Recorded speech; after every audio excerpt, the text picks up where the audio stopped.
नमस्कार शिक्षक साथियों, NIVS के इस चर्चा सत्र में आप सभी का स्वागत है। आज हम समूह अधिगम का प्रबंधन इस विषय पर चर्चा करेंगे। विषय विशेषज्ञ के रूप में हमारे साथ इग्नू के सहायक प्रोफेसर डॉक्टर गौरव सिंह जी हैं। डॉक्टर गौरव सिंह जी, आपका इस कार्यक्रम में स्वागत है। धन्यवाद ऋषभ जी।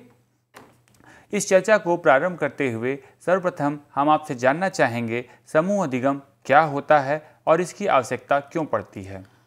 ऋषभ जी, हमारे शिक्षक जानते हैं कि जब वे कक्षा में जाते हैं तो वे अधिकांश समय जिस अधिगम प्रणाली का प्रयोग करते हैं वो एक तरह का समूह अधिगम ही होता है। लेकिन जब हम समूह अधिगम प्रविधि की बात करते हैं तब हमारे शिक्षार्थियों और शिक्षकों को ये जानना आवश्यक है कि समूह अधिगम सामान्य कक्षा अधिगम से किस प्रकार भिन्न है। क्योंकि कक्षा अधिगम में पूरी कक्षा एक समूह होती है, जबकि समूह अधिगम में हम समूह अधिगम का प्रयोग एक प्रविधि के रूप में कुछ विशिष्ट विषय वस्तु या कुछ विशिष्ट उद्देश्यों की प्राप्ति के लिए करते हैं। सामान्यतः हमारी कक्षा एक समूह होती है, इसमें कोई दो राय नहीं है। अधिकांशतः शिक्षक सामूहिक शिक्षण विधियों का प्रयोग करते हैं, इसमें भी कोई दो राय नहीं है। समूह में सीखने का एक लाभ यह होता है कि हमारे विद्यार्थी जो कक्षा में सीखते हैं वो केवल शिक्षक से ही नहीं सीखते, बल्कि वे अपने संगी साथियों से भी सीखते हैं। और जब हम समूह अधिगम की बात करते हैं, समूह शिक्षण की बात करते हैं, तो एक चीज हमें और जाननी आवश्यक है कि समूह का अपना एक विशिष्ट सामूहिक व्यवहार होता है और समूह का अपना एक विशिष्ट अधिगम स्वरूप होता है जो व्यक्तिगत अधिगम स्वरूप से पूर्णतः भिन्न होता है।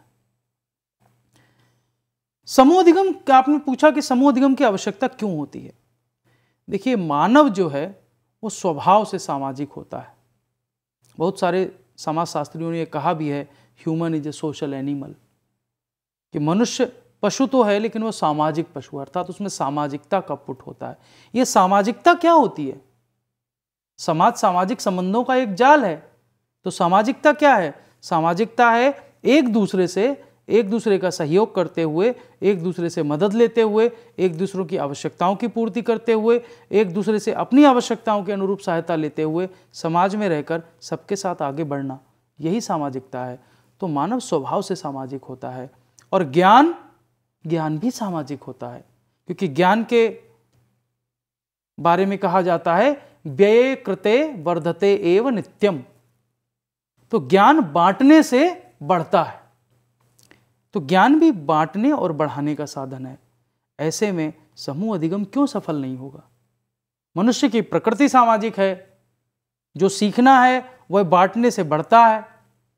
तो हम आपस में मिलजुल कर सीखें, एक दूसरे से बांट कर सीखें। इसलिए समूह अधिगम परम आवश्यक है। साथ ही कक्षा में जो वातावरण है, यदि समूह अधिगम प्रणालियों का प्रयोग किया जाता है तो कक्षा के वातावरण में सामाजिकता का भाव आ जाता है। एक तरह से कक्षा में सामाजिक वातावरण का निर्माण होता है। साथ ही बहुत सारे जीवन कौशल जो सामाजिक कौशलों की श्रेणी में आते हैं, जैसे सहयोग, सामंजस्य, एक दूसरे के विचारों का आदर करना, दूसरे की बात सुनना, अपनी बात दूसरों को कहना, भाषा सौम्यता, तमाम इस प्रकार के कौशल हैं जो बालक समूह अधिगम के माध्यम से सीखते हैं और जीवन भर समाज के अंग के रूप में उनका प्रयोग करते हैं। तो समूह अधिगम की इसलिए भी आवश्यकता है कि यह सामाजिक कौशलों के विकास में परम आवश्यक होती है। मनुष्य को सामाजिक प्राणी मानते हुए आपने समूह अधिगम के औचित्य को विस्तार से समझाया। मैं ये जानना चाहूँगा कि समूह अधिगम के अभिलक्षण क्या होते हैं? जी, अभिलक्षण कहिए या यूँ कहिए कि समूह अधिगम को जब हम प्रयोग करते हैं तो हमें ध्यान में रखना चाहिए कि समूह अधिगम हमारे किस प्रकार ज़्यादा लाभप्रद हो सकता है। जैसे यदि आपके विद्यालय में बहुत कम संसाधन हैं या सीमित संसाधन उपलब्ध हैं और यदि आप व्यक्तिगत अधिगम प्रणालियों का प्रयोग करेंगे तो शायद सभी संसाधनों का प्रभावी प्रयोग बहुत से बच्चे नहीं कर पाएंगे। जैसे मान लीजिए आपको कंप्यूटर साहित्य अधिगम प्रणाली का ही प्रयोग करना है और आपकी कक्षा में 30 बच्चे हैं परंतु कंप्यूटर 10 ही हैं। यदि आप हर बच्चे को एक कंप्यूटर पर काम करने को देंगे तो शायद 10 बच्चे ही एक बार में काम कर पाएंगे। या यदि आप उनका समय सारणी निर्धारित करेंगे तो कई दिनों के बाद दूसरे बच्चों का नंबर आएगा। लेकिन यदि आप समूह अधिगम प्रणालियों का प्रयोग करें, 3-3 बच्चों के 10 समूह बना दें तो 3 बच्चे आपस में चर्चा करके उन्हीं 10 कंप्यूटर पर ठीक प्रकार सीख सकते हैं। अर्थात उपलब्ध संसाधनों का समुचित प्रयोग करने में समूह अधिगम प्रणालियां बहुत मदद करती हैं। दूसरा, समूह अधिगम प्रणालियों के प्रयोग से ज्ञान, कौशल, विचार, अनुभव, इन सब का आपसी आदान प्रदान होता है। प्रत्येक व्यक्ति, प्रत्येक बालक सर्वज्ञानी नहीं होता, सभी बालकों में समान प्रकार के कौशल नहीं होते, सभी के विचारों में भिन्नता होती है, सभी के अनुभव भी भिन्न भिन्न होते हैं। अधिकांशतः हम अपने अनुभवों से सीखते हैं, परंतु जितना हम अपने अनुभवों से सीखते हैं इतना ही हम दूसरों के अनुभवों से भी सीखते हैं। लेकिन दूसरों के अनुभवों से हम कब सीखते हैं? यदि उन अनुभवों का आदान प्रदान किया जाए। तो समूह अधिगम प्रणालियां या समूह अधिगम के जो अनुप्रयोग हैं वे अनुभवों के आपसी आदान प्रदान का अवसर उपलब्ध कराते हैं, साथ ही कौशलों के विकास में भी मदद करते हैं, विचारों का आदान प्रदान भी होता है। एक और लाभ होता है, यदि हम व्यक्तिगत अधिगम प्रणालियों का प्रयोग करते हैं तो कई बार हम जिस विद्यार्थी के साथ उस प्रणाली का प्रयोग कर रहे हैं, जिस विद्यार्थी के साथ वो व्यक्तिगत अधिगम कर रहा है, वह अपनी त्रुटियों की तत्काल पहचान नहीं कर पाता, क्योंकि पहचान करने के लिए उसको किसी और की आवश्यकता भी होती है। हालांकि स्व मूल्यांकन के अवसर होते हैं, लेकिन स्व आकलन या स्व मूल्यांकन के अवसरों में कुछ हद तक ही आप अपनी त्रुटियों का पहचान कर सकते हैं। परंतु यदि आप समूह में कार्य करते हैं तो समूह के आपके साथी ही आपकी त्रुटियों की तत्काल पहचान करने में आपकी मदद करते हैं, और जिससे विद्यार्थियों की त्रुटियों की तत्काल पहचान हो जाती है और उनका संधान भी संभव हो जाता है।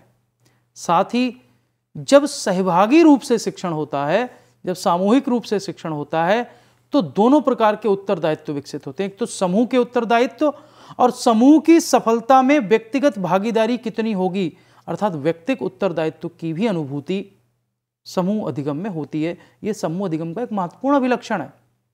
साथ ही जब हम एकांत में सोचते हैं, या हमारे विद्यार्थी या हमारे शिक्षक जब एकल रूप से सोचते हैं, तब उनके जो विचार विकसित होते हैं या तब उनमें जिन समाधानों का सर्जन होता है, उससे अधिक विचारों और समाधानों के सर्जन के तब अवसर उपलब्ध होते हैं जब वे समूह के साथ होते हैं। क्योंकि कई बार सामूहिक चर्चा करते समय अचानक हमारे मस्तिष्क में कोई समाधान विकसित हो जाता है, जो समाधान सामान्यतः हम अकेले चिंतन करते समय शायद न ढूंढ पाते। तो वैकल्पिक विचारों और वैकल्पिक समाधानों के अवसर भी समूह अधिगम में उपलब्ध होते हैं। ये समूह अधिगम का एक महत्वपूर्ण लक्षण है। जी, आपने जिन अभिलक्षणों को बताया वह हमारे रोजमर्रा की कक्षा के लिए लाभप्रद जान पड़ते हैं। अब मैं ये जानना चाहूँगा कि समूह अधिगम के क्रियान्वयन में क्या समस्याएं आती हैं? जी ऋषभ जी, जब हम सामूहिक क्रियाकलापों का प्रबंधन करते हैं और समूह अधिगम की प्रणालियों का प्रयोग करते हैं एक शिक्षक के रूप में अपनी कक्षा में, तो कुछ चीजें हैं जिनका हमें ध्यान रखना होता है और ध्यान रखना चाहिए। जैसे समूह अधिगम की एक विशेषता है कि समूह अधिगम में एक से अधिक बच्चे एक साथ कार्य करते हैं। समूह अधिगम की जितनी भी क्रियाकलाप हैं उनमें एक से अधिक बच्चों को एक साथ एक समूह में रखना होता है।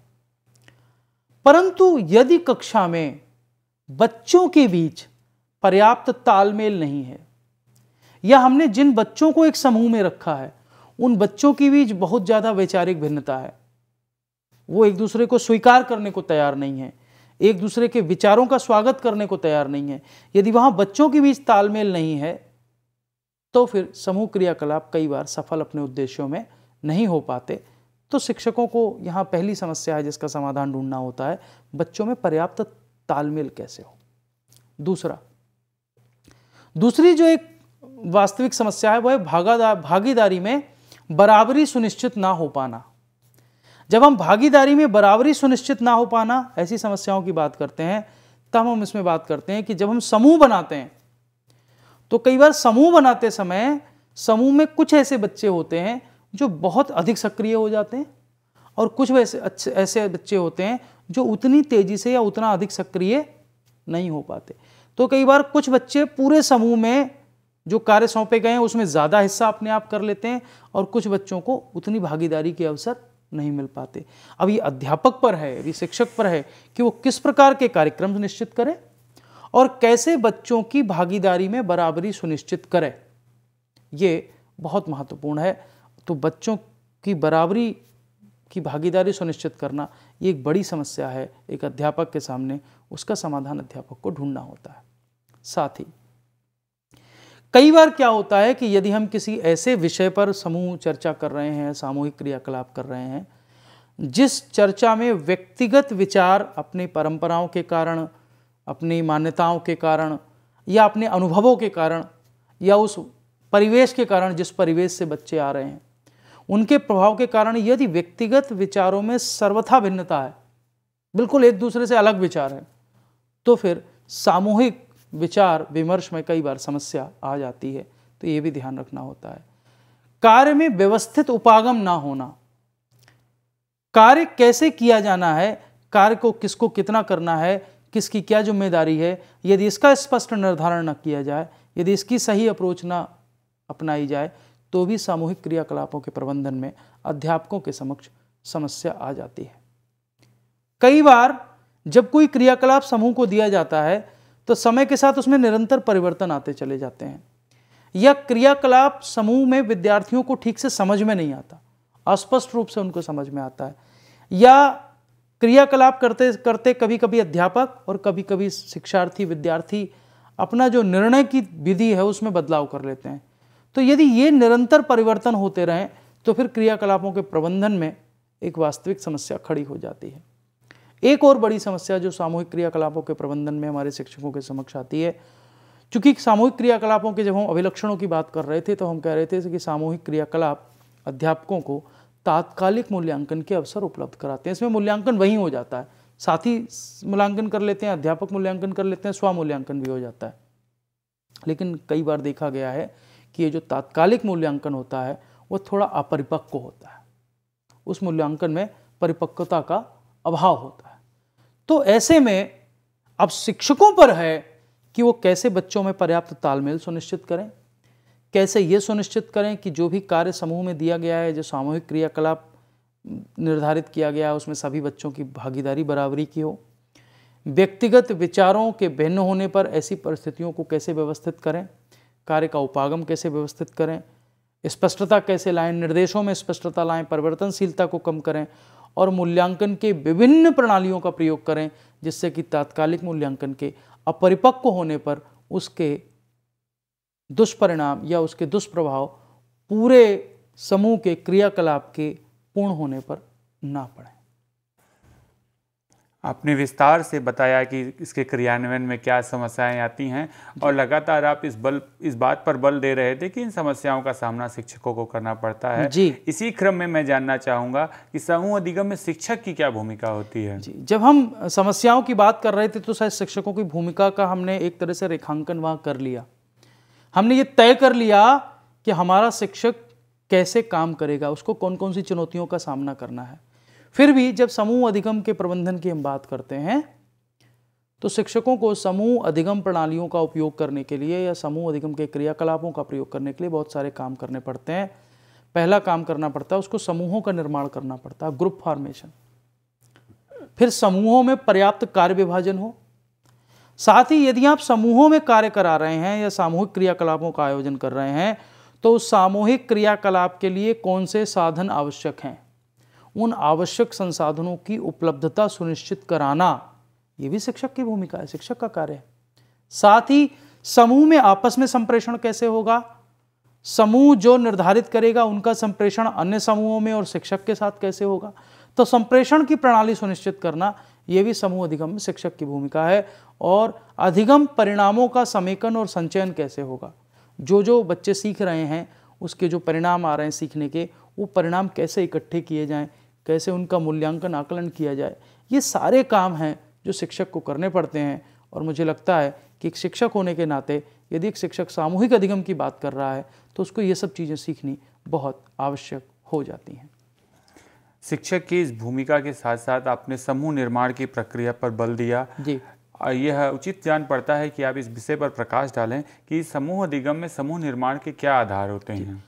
जब भी हमारे शिक्षकों को समूहों का निर्माण करना पड़ता है तो समूहों के निर्माण के बहुत सारे आधार हो सकते हैं। ये शिक्षकों पर तय करना है कि उनको किस प्रकार की विषय वस्तु या किस प्रकार के शिक्षण उद्देश्य की प्राप्ति के लिए किस प्रकार के समूहों का निर्माण करना है। यदि हम सामान्य रूप से देखें, जो भी अध्यापक समूह अधिगम प्रणालियों का प्रयोग करते हैं उनकी कक्षाओं को देखें, तो हम पाएंगे कि वो 3-4 तरह से समूहों का निर्माण करते हैं। जैसे कई बार वे समूहों का निर्माण करते हैं योग्यता के आधार पर, विद्यार्थियों की योग्यता के आधार पर। कई बार वे समूहों का निर्माण करते हैं बच्चों की रुचि के आधार पर। कई बार वे समूहों का निर्माण करते हैं बच्चों की इच्छा के आधार पर। और कई बार वे समूहों का निर्माण एक मिश्रित समूह के रूप में करते हैं। मैं इन पर थोड़ा विस्तार से प्रकाश डालना चाहता हूं। जब हम योग्यता के आधार पर समूहों के निर्माण की बात करते हैं, तो योग्यता के आधार पर समूहों के निर्माण को समरूप समूहीकरण भी कहा जाता है। अर्थात यदि एक कक्षा में विभिन्न प्रकार की योग्यता वाले विद्यार्थी हैं, तो शिक्षक व्यक्तिगत योग्यता के आधार पर बच्चों का चयन करते हैं और एक जैसी योग्यता रखने वाले बच्चों को एक समूह में रखा जाता है।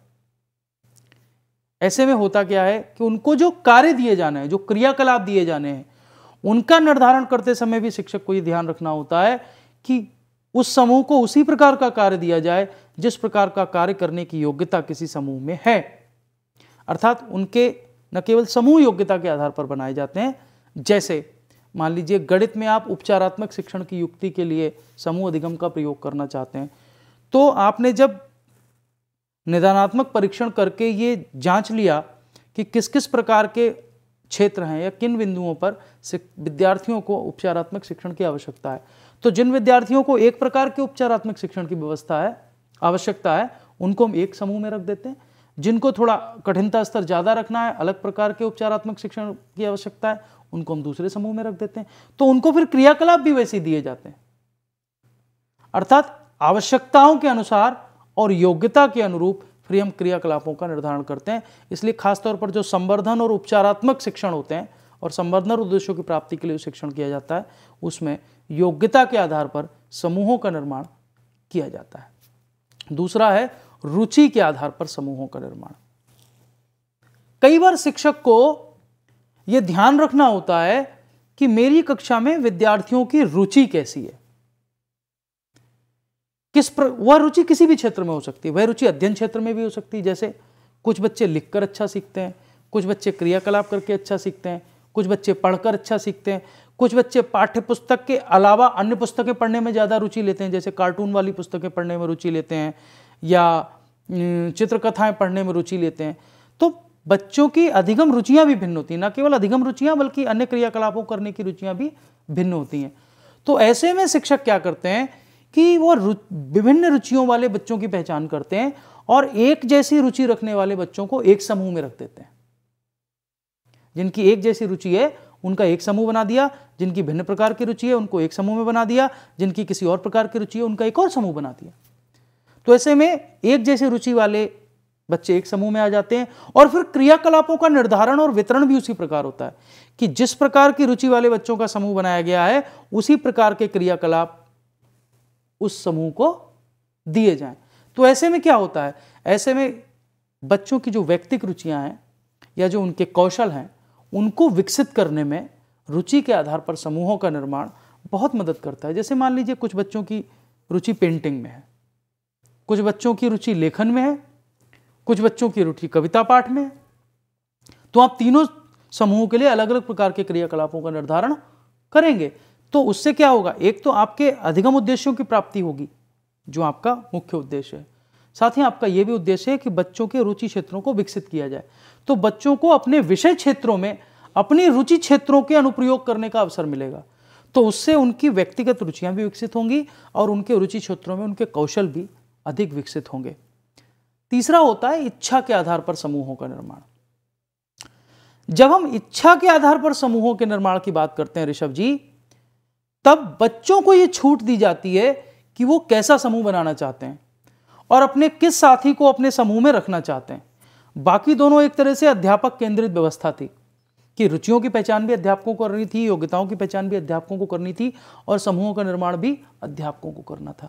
यहां बच्चों को ही अवसर दे दिए जाते हैं, ठीक है 4-4 के मुझे समूह बनाने हैं, 40 बच्चे हैं, कोई 4 बच्चे एक साथ आ जाओ। तो ऐसे में क्या होता है, वो 4 बच्चे एक साथ काम करना पसंद करते हैं जिनके बीच सामंजस्य है, समन्वय है, जो एक दूसरे की सम्मान करते हैं, एक दूसरे की बात सुनते हैं। ऐसे में क्या होता है, एक तो सामूहिक कार्य करने की भावना बढ़ जाती है, साथ ही समूह के बीच बहुत अच्छा सामंजस्य स्थापित हो जाता है। तो और कार्य पूर्ण करने में वो अपनी सामूहिक जिम्मेदारी का अनुभव करने लगते हैं। तो कई बार कुछ यदि इस प्रकार के कार्य कराने हैं जिनका कठिनता स्तर समान है मान लीजिए, या एक जैसा ही क्रियाकलाप कराना है लेकिन समूहों में कराना है, तो फिर ऐसे में जब हम समूह बनाते हैं तो कोशिश करते हैं कि बच्चों को उनकी रुचि के अनुसार समूह बनाने दें। ऐसा नहीं कि सदैव इसी आधार पर बनाएं। मैंने कहा हर एक प्रकार से समूह बन सकते हैं, ये निर्भर करता है किस प्रकार के क्रियाकलाप के लिए समूह बनाया जाना है। चौथा इसमें प्रकार है मिश्रित समूह निर्माण। अधिकांशतः शिक्षक इसी प्रकार के समूहों के निर्माण की बात करते हैं। मिश्रित समूह निर्माण का मतलब है, जिनको हम संयोगिक समूह निर्माण भी कहते हैं। जैसे आपने देखा होगा कि ठीक है अभी 30 बच्चे हैं, 1 से 30 तक गिनती गिनो, 1 4 7 इस संख्या वाले एक समूह में अलग आ जाओ। कुछ को एक कदम पीछे हटा दिया, कुछ को एक कदम आगे बढ़ा दिया और फिर तीनों को मिलाकर बना दिया। या रैंडमली हमने यादृच्छिक रूप से 3-3 बच्चों के समूह बना दिए।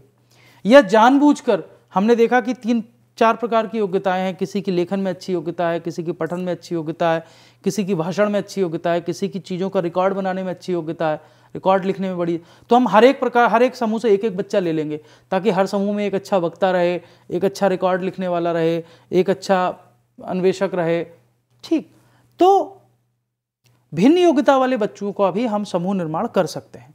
जब हम भिन्न योग्यता वाले बच्चों के समूह निर्माण करते हैं तो उसमें हमें लाभ क्या होता है ऋषभ जी? उसमें हमें लाभ ये होता है कि हम विचारों का आदान प्रदान कर सकते हैं, त्रुटि समाधान के अवसर रहते हैं। साथ ही कक्षा में कोई कमजोर बच्चा है और वो ऐसे समूह का हिस्सा है जिसमें कुछ अच्छे बच्चे भी हैं, तो कमजोर बच्चे की भी, कमजोर सहयोगी की भी मदद उसमें हो जाती है और साथ ही सामाजिक कौशलों का अच्छा विकास हो जाता है जब हम मिश्रित रूप से समूह निर्माण की बात करते हैं। तो इस प्रकार से हम ये देखें, हम व्यक्तिगत रुचियों के आधार पर समूहों का निर्माण कर सकते हैं, व्यक्तिगत योग्यताओं के आधार पर समूहों का निर्माण कर सकते हैं, और इसी के साथ साथ एक और चीज है जिसको मैं बताना चाहता हूं कि समूह अधिगम में संप्रेषण की प्रक्रिया क्या होगी, इस आधार पर भी समूहों का निर्माण किया जाता है और समूह अधिगम में इनका ध्यान रखा जाता है। मैं 2 प्रकार के संप्रेषण प्रणालियों की बात करने वाला हूं। पहली है शिक्षक नियंत्रित प्रणाली और दूसरी है शिक्षार्थी केंद्रित प्रणाली। जो शिक्षक नियंत्रित प्रणाली होती है, इसको मैंने चित्र के रूप से दर्शाने का प्रयास किया है। चित्र में आप देखें कि प्रत्येक छात्र अपने शिक्षक के साथ अंतःक्रिया कर सकता है, प्रत्येक छात्र की अपने शिक्षक के साथ अंतःक्रिया संभव है। तो जो इस प्रकार की प्रणालियां होती हैं वह समूह अधिगम की शिक्षक नियंत्रित प्रणाली होती है। दूसरी है अधिगम की समूह नियंत्रित प्रणाली।